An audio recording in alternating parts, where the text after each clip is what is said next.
Well, I promise our slides are going to look a lot different than those last ones you just saw. I'm Ben. I thought that would Steve. make a really great poster, actually. Yeah. Yeah. Well, I'm Ben. So traditionally, people have had to choose between living in an analog space and digital space, and thereby subjecting themselves to the limitations of those two spaces, the perceived speed and velocity in a digital world and the meaningfulness and authenticity in an analog world.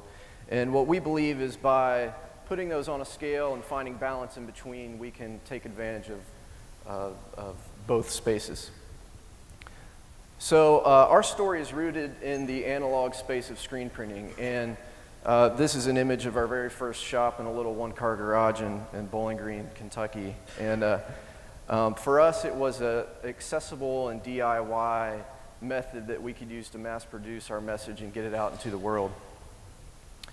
These are some images of our early work, and back then our intentions were simple, and that was to create bold imagery with simple messages that we could inject into people's everyday lives and force them to react to what they were seeing.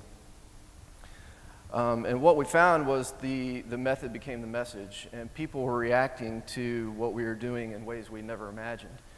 They would steal our posters off the wall, alter them, repost them with new messages, and so it became this dialogue between us and our viewers.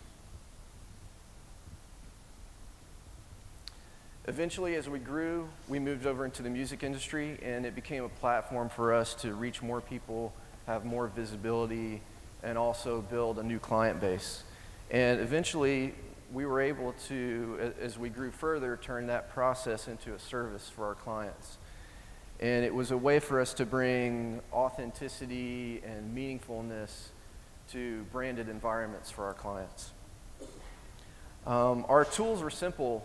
We use a lot of found imagery, custom typography, illustration, photography, ink on paper, and we keep the process very simple. And by living in that analog world, we're able to bring that meaningfulness to our clients and the work that we do for them.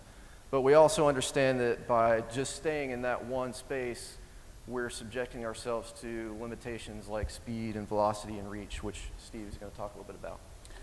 So there's a different parlay that happens between the analog world and the digital world, of course.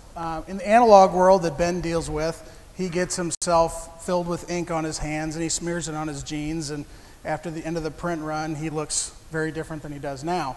Me, and as a programmer, I sit there at my computer, and the only thing I have to worry about is making sure I don't get the Cheeto dust in my keyboard, and I don't go home smelling like Red Bull, which my wife knows what it smells like. It's a little scary. So the challenge we had on the digital space is what a lot of brands deal with now. How can I be authentic? How can I speak to a consumer to want them to engage with me, especially at a time when the brand doesn't own the conversation anymore? If you're not authentic in your message to your consumer is going to tell everybody about it, and everybody used to use that same kind of arithmetic process of, I tell Ben, Ben tells two friends, etc. Now it's I put it on Facebook and 800 million people across the world can see it. So it's all about delivering an authentic message. In the digital space, that's a big concern because we do things with speed. We do things being fast, etc. So in the marrying of the poster business and the technology business, the digital space, we're able to kind of step back and use kind of the rigor that we see in the analog space to learn more about the connections that people make. When somebody sees a poster, like Ben mentioned, they have an emotive response to that poster and either really like the band, really like the artist, or in the epitome that Ben mentioned, they take that poster off, spend their own time to redo something about it and put it back up in a different space. How can we do the same thing in the digital space in this era of constant communication and always on? The other thing we can do is not only look at the connections, but also look at the conversation. So as people connect and make changes to the information that they see that the brand publishes, how can we listen to that information and get an idea of that person in a way that we've never been able to do? How can we get the insights that we've never been able to get in prior realms or paradigms? I hate that word paradigm, I'm sorry. But how can we use that data to develop a persona? So again, to get to the idea of this balancing act that Ben introduced, The whole idea is how do we get the analog space with the authentic capability it has with the digital speed, the digital velocity, and the digital reach. The idea about the equation is that it's an unsolvable equation. The image here shows that perfect center. There is no perfect center. This is a sliding rule. You could find yourself at any point, both yourself personally or yourself in the business world. You could be at any point in this scale, and that's what's important. And so we'd like to leave you with just a short little video of a glimpse into what process looks like at Powerhouse.